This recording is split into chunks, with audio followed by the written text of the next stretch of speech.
Good morning. Welcome to Saturday's early morning intuitive guidance. Welcome, welcome, welcome. We'll give it a minute for everybody to pop on here. Do you like my mood lighting?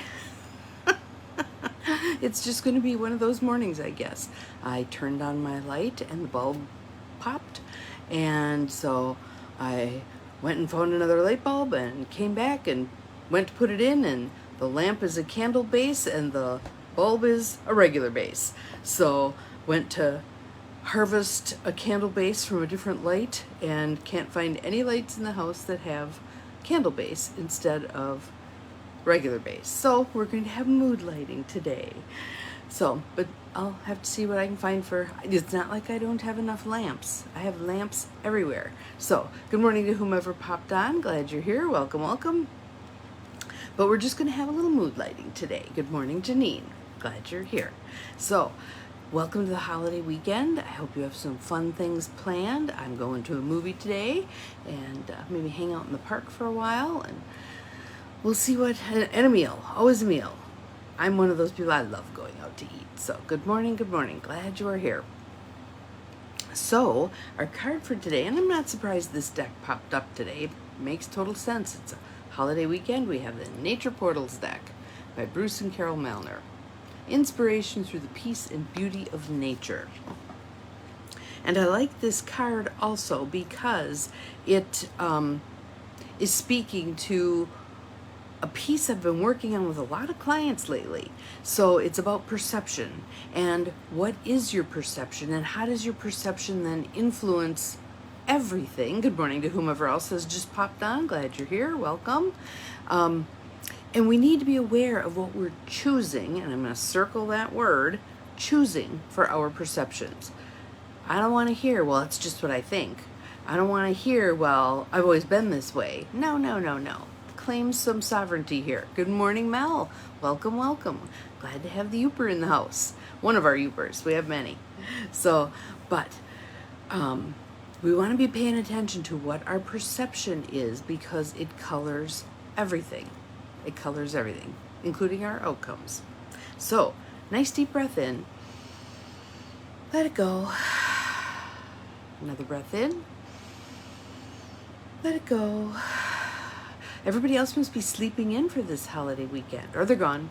I know Jonil is trucking around the Alaskan tundra at this point, so some people are doing staycations and some people are off on adventures. So our card is, things aren't always what they seem. Things aren't always what they seem. And if you're having a hard time telling what this is, good morning, Beth. There we go, more Youpers, yay. It's a puddle, but it's or the edge of the water, but it's reflecting the golden light. So it kind of matches my mood lighting for today in here. So I promise I'll get a new light bulb, and we won't be this in the dark tomorrow, hopefully. But, so the reflection is making the water appear golden. Good morning, Abigail. Welcome, welcome, welcome. So, things aren't always what they seem. Is the water yellow or blue? Or does the water really have not a color, but it looks blue or green or whatever because it's reflecting, or yellow because it's reflecting, right?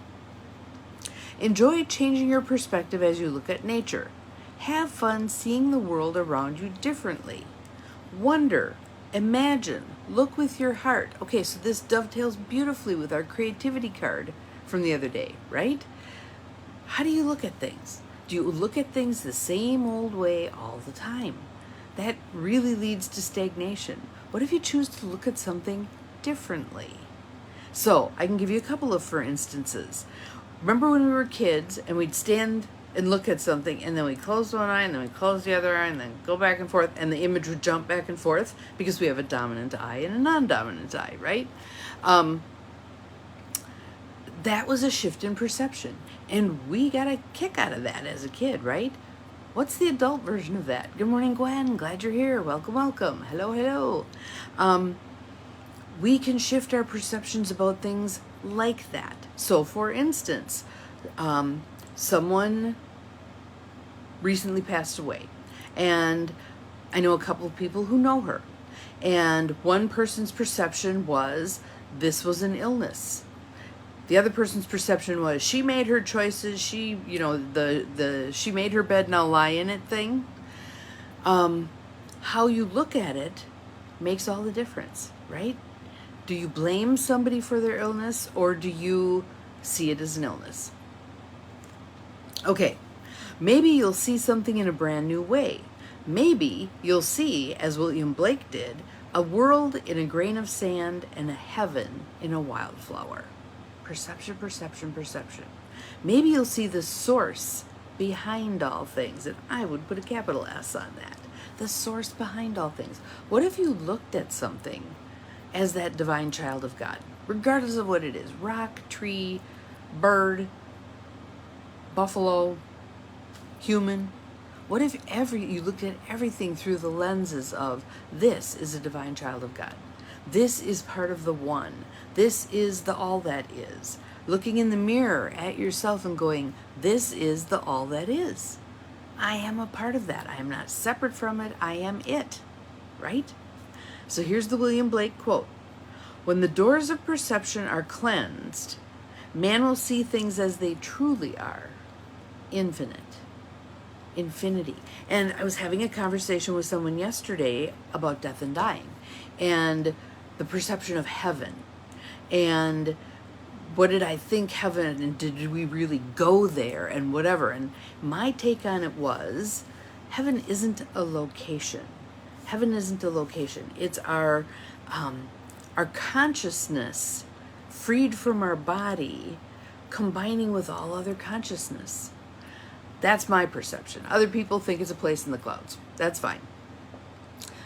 The same with God. When you view God as the white-haired white guy sitting on a cloud, sitting in judgment, that was, I think, the human attempt to make something tangible enough that we could understand it. Same with heaven. If it's up in the clouds, I can see the clouds. It's tangible. I can understand it. If I say something to someone about, now you're everywhere. Now, when someone passes away, now they're everywhere. Good morning, Carolyn. Welcome. Glad you're here. People have a hard time wrapping their brains around that. And some people stay very concrete thinkers. And that it's comforting to them to think about God as the old white guy with the long beard. People who move into more of an abstract way of thinking can say it's not this or that, it's this and that, and that, and that, and that. It's all of this. And even if my mind can't conceive of that, I can imagine. I can imagine within the limitations of my brain in this moment in time, because I think our brains can constantly be expanding us, right? Moving ourselves as best we can down that path to seeing things as the ands. Good morning, glad you're here. And for those of you who just popped on, we have mood lighting today because I blew the light bulb in my lamp. So I'll find another one somewhere in this pile of stuff, and we'll have more lights tomorrow. But going back here, things aren't always what they seem. The water appears yellow, or the water appears blue because it's reflecting the sky, or the water appears green because of the algae in it, or the water appears clear because whatever. There's cloud cover. Appears. What if we made the assumption that everything is not as it appears, especially not as it appears to our 5 physical senses, right? What if we allow ourselves to play with this idea? Have fun seeing the world around you differently. Wonder, imagine, look with your heart. Look with your intuitive eye, not your physical eyes. Hear with your wisdom ears, not your physical ears. Hear beyond what your physical ears can hear. What is not being said, but you can hear it if you pay attention. All of these things. Play with it over the weekend. A holiday weekend, in fact, is a fabulous time to do this stuff. What if I sit and I look at that tree? And what if that tree isn't really a tree? What if it's something else? What if it's an antenna from earth to God? What if it's, whatever. Play with it. Allow some creativity to come back in. Like I said yesterday when we were talking about creativity, Little kids are masters of creativity. And by the time they get out of high school, we've beaten them into the box. Here's how we look at this stuff. Good morning, Tammy. Welcome. Here's how we look at this stuff. We can't look at it any differently. No. The water appears yellow. Sometimes the water appears green. Sometimes it appears blue. It's our perception that's changing. Our perception that can change about anything, anyone, any circumstance. You are choosing how you're looking at things. Does choosing the way you're currently looking at it help you feel the way you want to feel? And if it is something over which you have no control, someone else is drinking, someone else is cheating, someone else is treating people poorly, blah, blah, blah, does it not behoove you to change your perspective so that you can be okay? For instance, I choose to kindly and lovingly send you on your way. You live your life, you do the things you're doing. I'm going to choose not to waste my time sitting in judgment. I'm going to get on with my life. What's important to me, what do I want to put my energy into, that is where I'm going to focus. Bless you on your way. Bless you on your way. So, things aren't always what they seem. We're going to do perception hygiene. Perception hygiene. Does this help me feel the way I want to feel to think this thought? If not, I am going to change the thought. And I'm going to practice the new thought until it comes as easily as that old upsetting thought. Have an awesome day. Have an awesome Saturday. We'll see you again tomorrow. Remember, you're capable of far more than you think you are. Bye-bye.